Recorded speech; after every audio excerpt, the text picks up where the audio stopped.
The Nigerian government has stated that it will free the finances of local governments from the control of state governors, saying that it will achieve this by eradicating state and local government joint accounts through constitutional means. Now, is this enough? And to discuss with me, I'm being joined by still Biodun Showomi is a political analyst, and Steve Agyode, a legal practitioner. It's good to have you join us. Our pleasure. So I'll start with you, Steve. You are a lawyer, so you would tell us, because Mr. President is saying he's going to do this through constitutional means. Yes. What does the Constitution say about states and local governments as to their clear-cut responsibilities? Because as we speak today, states have blurred the line between responsibilities of the state and that of the local government. In fact, it has been very convenient for states to dip their hands into the purses or monies of local governments, thereby bleeding the local governments, which I refer to as those who need government the most, of what that they should be getting. So tell us exactly where we got this wrong. Okay.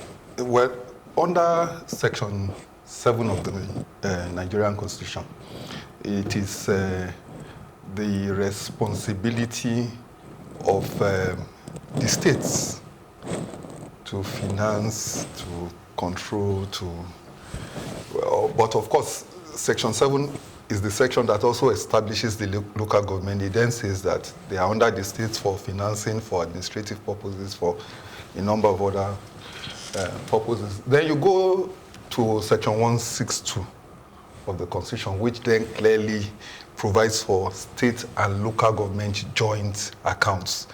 It then goes on to say that, crucially, the National Assembly shall state the way and manner in which the funds that come from it shall be disbursed. 162 is the one that tells you about distributable pool of funds, the public accounts, and all that. So it basically tells you that there should be a state and local government joint account. So that's where we are right now. Admittedly, I know it's not working well. What the president is trying to do is to find a solution to it. We will get on to what he can do. But obviously, this is what the Constitution says as of today. And what the Constitution says must be followed as of today. To the later. Yeah. Okay. We'll get to the part where whether we follow the Constitution or not. But we must. I asked a question. How did we get to this point? Because I remember clearly when I was working in the civil service that local governments were a thing. Under the Obasanjo administration, local governments were working. Elections were taking place. Now, what we see is governors handpicking people and making them CDC,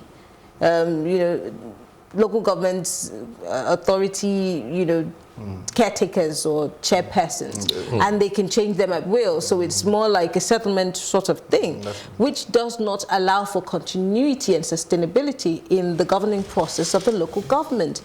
Why is this holding sway? Well, it's more complex than the way we are looking at it. In the first instance, it's an anomaly that local government is actually in the Constitution as a third tier of government in a federation.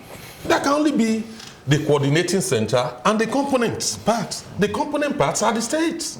So that is the first error with that Constitution, because that Constitution was drawn by the military and is unitary in nature. It suits the military structure, but not a federal structure in any democratic setting. So that is the first problem. But what you see is that based on this very Constitution itself, you also have further problems. Because why are the governors creating local council development authorities, areas in different places? There are different reasons for it. If you look at Modakeke issue, it was a product of war, a product of insecurity of lives and property. So they had to create an LCDA for Modakeke. Till today, that LCDA is yet to be in the Constitution, to receive federal allocation, simply because the Supreme Court ruled that it will be incoherent. All LCDAs are incoherent, except they are approved by the National Assembly. So that is the major problem. But meanwhile, population keeps growing in different parts of the country. We have people migrating, from rural areas to urban centers, necessitating, creation of new administrative units to manage them, due to these demographic changes. So when you are faced with that, and you are faced with a constitution which clearly stated that you need 2/3 of all local governments in Nigeria, or all state houses of assembly, in Nigeria, to agree a single change to that. How would they agree to it? Why would they agree? Those who are benefiting from the current structure are about 2/3 of the state governments, in Nigeria, about the northern states, precisely.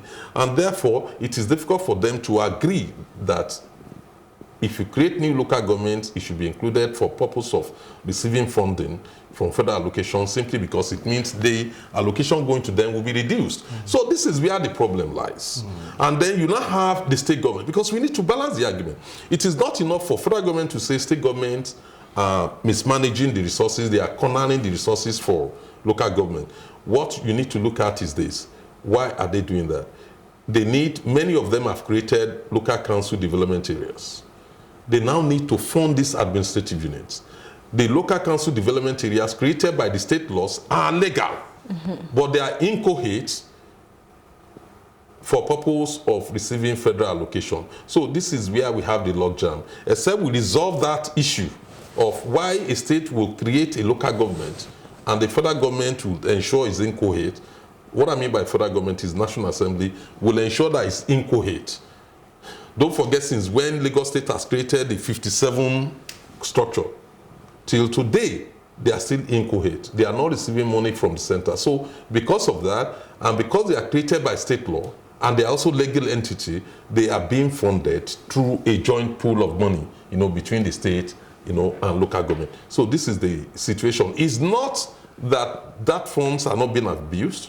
Just like state funds are being abused, federal government funds are being abused. But what we need to consider is, why are we in this situation? It's a political problem. It is a political problem. It's a booby trap in the constitution to ensure that changes cannot be made to the advantage of a part of a country. That is what is in the constitution. Because when you look at what federal government is earning, federal government alone is controlling 52.68% of federal allocation. And you have all the 36 states controlling only 26%. That is what they get. Say a state not collecting, what do they call it? Oil, oil derivation allocation. Any state not collecting from that 13% of derivation allocation is only receiving 0.78% of the federal allocation. So basically, a state government is only collecting less than 1%, and the federal government is collecting 52.68%. So looking at these are the major problem. How do you fund the local government without creating a joint pool of funds?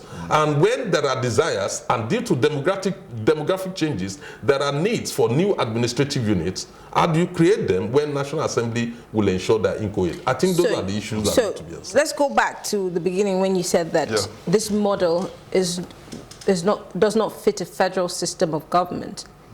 What is the American system of government? I mean, there are local councils.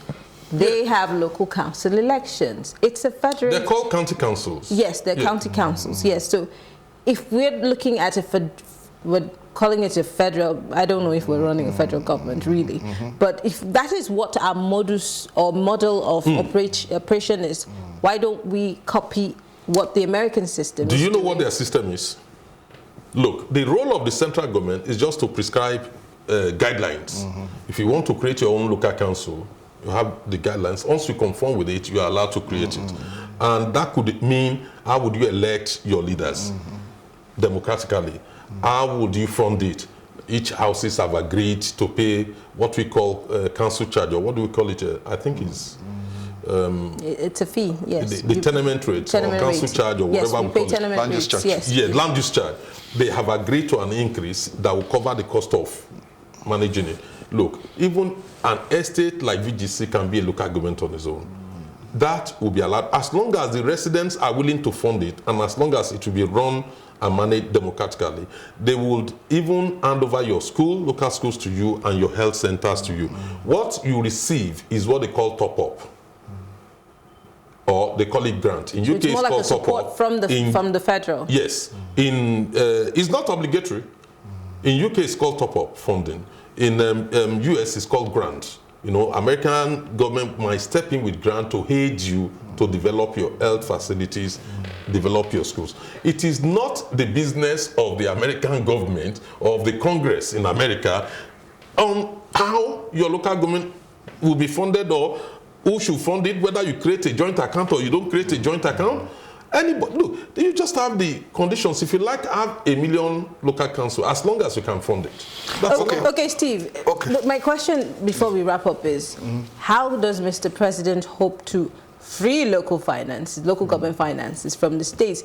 With all that we have discussed this evening, it seems very impossible. Yeah, that's true. It's difficult. He has to go to Section 9 of the Constitution, which says that if you want to alter this kind of part of the Constitution, which is not the fundamental rights provisions, which are tougher, you need National Assembly, both houses of National Assembly, you need 2/3 majority vote from them. Then you need majority vote of 2/3 of the House of Assemblies throughout the Federation to alter these provisions of the Constitution. But you see, the difficulty is not in law, it's in the politics. Because you see, the Lagos State controls the Lagos State Assembly, and you want them to vote. You won't vote against your own interests. It's like asking gathering together a committee of chickens to vote on whether you should cut the neck, you should be eating it. So it doesn't make sense. I mean, it's absurd. So I don't really, in actual fact, I don't know how he wants to go about it. But I see an alternative way that he could look at it. Reading through the law, I am thinking these funds that go into the national pool, distributable funds, I'm thinking they come from the National Assembly. Basically, the National Assembly is the one that appropriates money for spending to all these people. And the National Assembly has powers in Section 88 of the Constitution to, do oversight function over any money that comes from them. So I think these are the tools that the Constitution meant to use to check it. The work of the oversight is to see, I've given you money, have you used it properly? Come and tell me how you spent it. What happened? Then I could call the local all the calls government. that the National Assembly has made to states and even ministries, departments, and agencies, how successful have they been? How accountable have they been? The problem is our politics, is the operators. As Alexander Pope says, you can have the best constitution in the world, is how you administer. You can have the best or the worst constitution, it doesn't matter. It's how you administer it that is important. Well, we'll leave it at that. Biodu Showomi, political analyst, and Steve Aguirre. We have to go. We have to go. Thank you so much, gentlemen. I was going to ask him a question about where in that section of the Constitution do we have that resources earned in dollars must be converted to Naira before being handed over to state governments and local governments. That'll be a discussion for another day. But I want to thank you, gentlemen, for coming on the show. My pleasure. All right, thank you for staying with us. We'll go on a short break now for our Plus package for today, and when we return, I'll give you my take.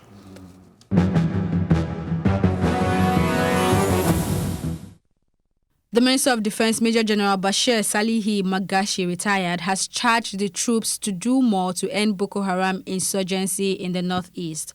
The Minister of Defense made this known during his visit to Theatre of Operation Lafia Dole, where he was briefed by Theatre Commandant of Operation Lafia Dole, Major General Olusegun Adeniyi, on the state of the operation. General Bashir commended the troops of the Nigerian Army for their groundbreaking success so far in the course of fighting insurgency, and also told them that he is aware of their challenges. He assured them of the support of the federal government of Nigeria. President of Nigeria, Muhammad Buhari,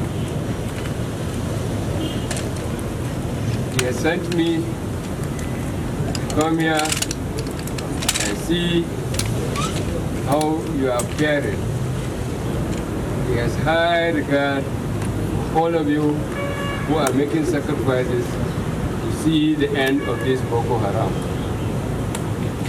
And not only that, with other notorious activities going on in Nigeria today. I have seen it all, and I will report back to the Commander-in-Chief what I have seen and areas that may require improvement for you to do your job better.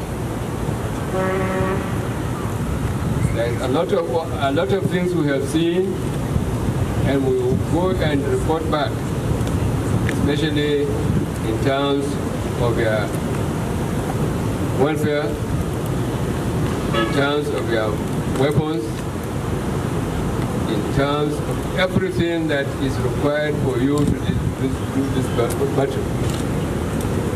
And I know you can do it. You have done it before, and I'm sure you will continue to do it better.